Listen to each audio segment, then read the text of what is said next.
Hey everybody, welcome back to another episode of Building Your Empire with SophieZo. I'm excited for yet another amazing and fun and cool guest. This whole year of doing guests has been so much fun, and it just gets better every time I bring somebody else on. So today's guest is Lizabeth Wesely-Casella. She is the founder and CEO of L12 Services, a Washington, D.C. firm focused on internal communications and organizational development. She works with businesses to improve workflow, processes, and culture by leveraging the institutional knowledge of existing team members.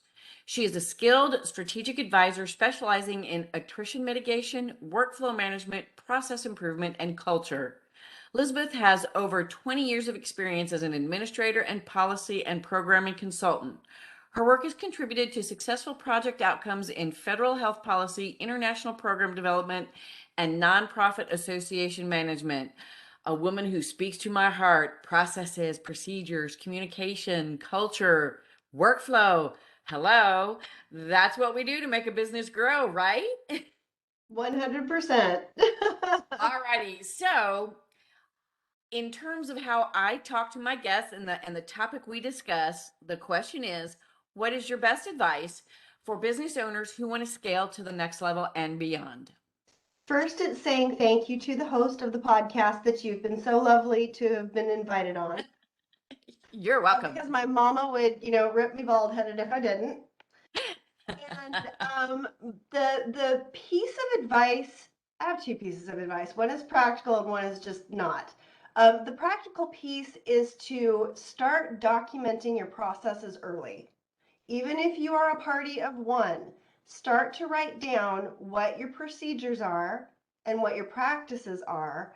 So not only can you see what you're doing every day and maybe fine tune that to see how you can become more effective, but also when you decide to grow to that next level, you're going to be taking the onboarding time and reducing it significantly. So if you start to write down what you do and how you do it, you already have your SOPs begun before you start training anybody else to step in and help take over for you if you go on vacation or there's an emergency or you're just simply killing it and you're growing by leaps and bounds and you're able to delegate. And then the other piece of advice is always be nice but carry a great sense of humor with you. I love that. I love both those pieces. Of course, I love the SOP part because, hello, certified OBM who wants to come in and manage everything. And if you've already got the SOPs in place, that makes my job so much easier from the get-go. But again, if not, we can help you do that. So let's kind of talk about that, the SOP process. I have been in different companies that have approached it in different ways. One company I know, they hired someone to come in and interview everybody and on a video, and then they transcribed it and created written policies and procedures. And other people, have like the team member or have the owner sit down and write out or, Loom video. Do you have an opinion on what is the best way to do it? Is it a matter of if the business owner is just not into it, what I mean? Because you don't want to, it's like, all right, I have enough to do, and you want me to write down my processes too? I mean, what do you think about that? Well, I think that if you are standardizing with an eye toward bringing other people on, that it's always great to have somebody who's not you as part of the process. And here's why. We all have our own internal shorthand. Like when you think an idea or you're crafting a message in your head, you don't use all the words in order that you would in a sentence. It's more of a feeling, more of a theory. When we're writing down what it is that we do, we leave those ancillary words and ideas out. So the next person that picks it up that isn't us, who, if they aren't familiar with the work that we're doing, may look at it and say, I think there are 4 or 5 steps missing because they don't all actually connect, but I don't know what those 4 or 5 steps are. And it just, recomplicates everything and adds that time back into the onboarding process. When you're doing it with teams, I think that it's great for everybody to talk about the current state and then the ideal state. and then figure out how to get from one to the other. And why that's really helpful is because when you have team members who are steeped in the tasks that they do and the responsibilities that they have, when they play off of each other, they're not only helping to define the gates of responsibility, but they're also bringing about possibly innovative new ideas. So it's kind of like a brainstorming or a Kaizen session that helps you also document your processes. I love that. And I love how you've described that as kind of like an all-in-one thing that gets done efficiently, because you could document everything, then review it and go, is this the best way to do it? Well, let's try it and see. And then go, oh, no, there is a better way to do it. So let's revise this or redo it. It sounds like your process is more fluid and gets you from where you are and what you're doing to the best possible way to do it in a much more fluid, effective way that's not like, do this, then do that, then do that. It's kind of like one process that flows, instead of a big chunky project that you have to, okay, we're going to do all the SOPs first, and then we're going to review them and see if they make sense, and then we're going to try them to make sure they actually work, and then we're going to see if we need to improve them, and then we're going to redo them. So how can you, without, I mean, going into a complete lecture on this, how does that kind of work on a very high level to where you can get someone or get a company to go, here's what we're doing, here's what needs to happen to make it better, to get to that ideal, we're doing it the most effective way possible?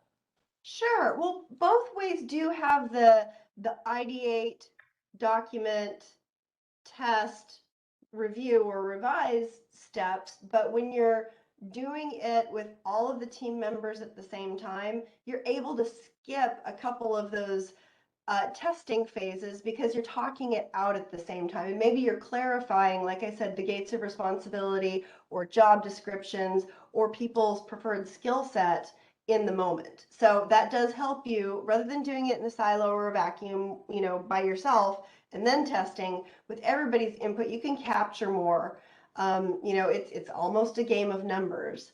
When I'm doing it with my team with a larger organization, we are um, looking at the workflow and mapping it, but we're also at the same time listening for those who have institutional knowledge, who may have been on the team for a long time and may know, how different challenges have come up, how it's been addressed, why it didn't work, what they would change now. And that has an intrinsic value, especially when we're talking about multi-generational voices within teams today, because a lot of people my age are starting to consider leaving the workforce because they don't feel relevant, as opposed to the newer people on the team who may be really fluent in the language of digital communication, but they don't have that institutional knowledge. So when we're doing the focus groups, we're looking at both the current and the future state. We're listening for institutional knowledge. We're listening for innovative ideas for the newer digital age set. And we're trying to create some relationships, whether they're mentor-mentee relationships or they're just working relationships where people can collaborate better. We're trying to create those in order to leverage all of the knowledge at once. Because if you think of a mentor-mentee relationship in the traditional vein, you would think institutional knowledge person is the mentor and digital communications person is the mentee because they're younger or they're newer. But if you flip that on its head, you find a new value to it. You have an opportunity for the person with the institutional knowledge to learn new skills about how they can communicate what they know with the help of the person that has the fluid digital communication skills. So when we're taking all of that together, now all of a sudden we have the ideas, the knowledge, the history, and the method with which you can get the information out in a way that everybody has access to it. So that's kind of what we're doing, and it helps to increase the speed of implementing that workflow because everyone is on board. And if the person who's hosting the focus group is doing their job well, everyone is informed every step of the way and knows what the next step is about to be. Got it. I love that. So it sounds like, I mean, and this is, and I know we are a lot more remote, and I mean, I've always been virtual and my team has always been virtual. So I've always been in that space and it's never, bothered me, so to speak. We've always done our things virtually on a Zoom or a WebEx or something. But, I take it that pre-pandemic, you guys did a lot of this like in-house in a conference room with all the people together in person, face to face, with whatever tools you needed to be able to do this. So here we are post pandemic, where many people are remote and staying remote. How has that affected the ability to do it in that group kind of setting? And is it still that effective and well, easy's not quite the right word, but is it still doable without stressing people out, without people going, I mean, because, if someone's Zoom is freezing, you can't very well, have this nice fluid conversation, brainstorm, documentation thing. How has that affected the ability to do what you do in the way that you do it?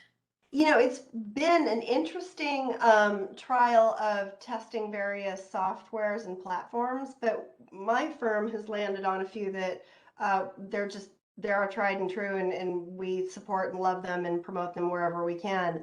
One of which is a whiteboard online application called Mural, mural.com. And everyone within a Zoom or a WebEx or whatever video platform can log in at the same time. They can be themselves or they can be an animal, like you can be anonymous, you can be your named self, and you can move items on the whiteboard around every individual at the same time. So you could have sticky notes on there where people are typing, or you can have images where people are moving things around.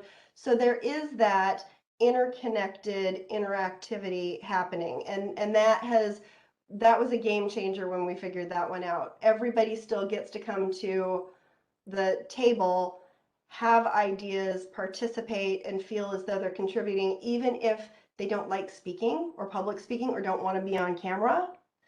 Another tool that we love to use is just a straightforward workflow software called Score, which is at getscore.com, SKORE.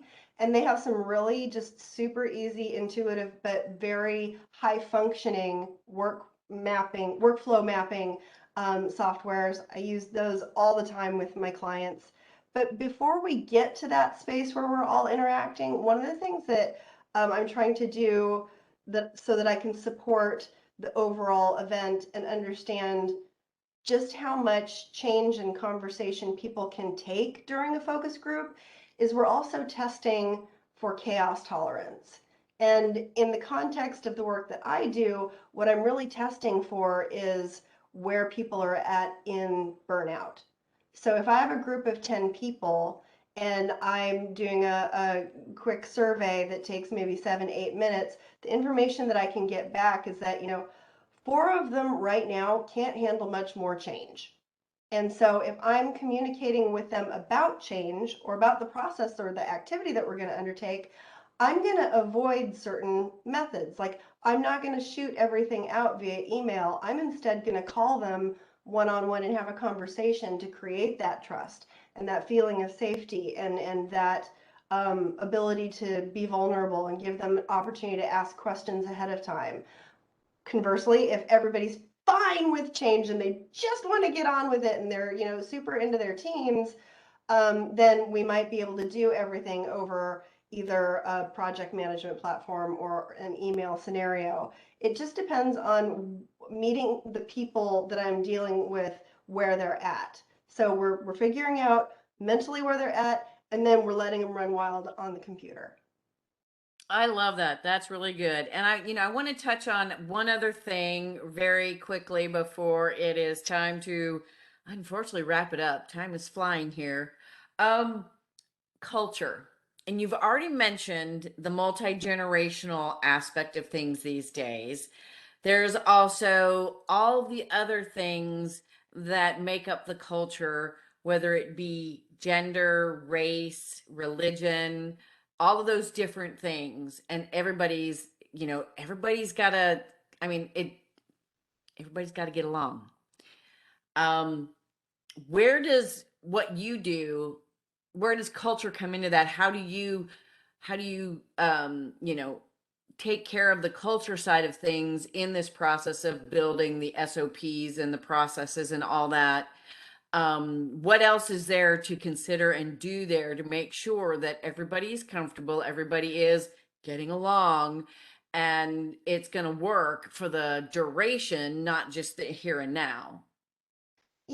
There are people and coaches who come in specifically for specific types of cultural challenges. Like there are a lot of people that work in DE&I and do an excellent job. I don't I don't claim to be an expert in their area, but I do bump up against it in as much as that the culture that I'm trying to create with the help of the people who work within it is one where people feel comfortable to have innovative ideas and understand that they are aligned personally with the organization's mission, vision, and values. I'm trying to create a work ecosystem where everything is interdependent and everything feels as though it's trustworthy, where people want to invest of themselves and go that extra mile or plan to be there long enough to see the fruits of professional development. That type of cultural environment. And the way that we do that is by allowing the organization to show us where they want to go and helping to codify and document that. Because every business is different and there is no one model that's best. Whatever works at Google, if you're, sitting on bouncy balls and running around with no shoes on and you have a slide, may not be right for Truist. Yeah, Yeah, I want a sleep room. Where's my sleep room? I mean, can I go down to my bedroom and take a nap? I mean, hey, they do it at Google. Can't I do that too? right, right. All right. Well, this has been so good and so helpful. And I love how you bring your knowledge and expertise to the SOP operational team building, company building arena, which is a big part of what I love to talk about and what I can do for some of my clients as well. So tell us where they can find you, learn more about you, and see if they need to have you come into their company and do the things that you do to help them get on track to reach those goals that they have. Certainly. My team, we are all on LinkedIn, and our LinkedIn page is l12services.com, L12 Services. That's also the website you can find us at. And it's important to just make the caveat that everything that I talked about today, though it may sound like it's for larger teams, all of those techniques can be used on teams as small as two. If you want to have brainstorming ideas with one other person, whether it's your VA or your OBM or your bookkeeper, utilizing tools that help you document your workflow or help you brainstorm and using a whiteboard, or just finding out where you both are on your ability to manage and deal with more change, they are all effective. So I hope that everybody knows that from entrepreneur all the way to corporate, um, these are helpful tools. And if anybody would like to discuss how to use them with me, I am more than happy to connect. That sounds amazing. And thank you for clarifying that, because yet some people could get the impression that this is corporate level or this is big company level. But it's really not. I mean, this kind of thing is important for small businesses all the way up to the Googles and the Amazons, and it's everybody in between, because the processes and the team and working together to be as effective and efficient as possible is really important. And it doesn't matter how big you are, it's important. So getting that kind of help from someone like you or someone like me, it can go as big or small as you need. I love that you pointed that out, because it does need to be clear that You don't have to be big time to need this. In fact, if you want to go from here to big time, you really need this. So, Exactly. Thank you. Point well made. so yes, if you want to go from small business to big time, you really need this even more so than the big time people needed who want to go even bigger. So yes, perfect. So, well, unfortunately, our time is up. It's been really great having you, Lizabeth. I'm so excited to have you and to share our great ideas about the SOPs and organization and all of that. And to my listeners, if you haven't already subscribed, please do so. And definitely get in contact with Lizabeth to see if she can be of help to you. And we will see you all next week on another episode of Building Your Empire with SophieZo.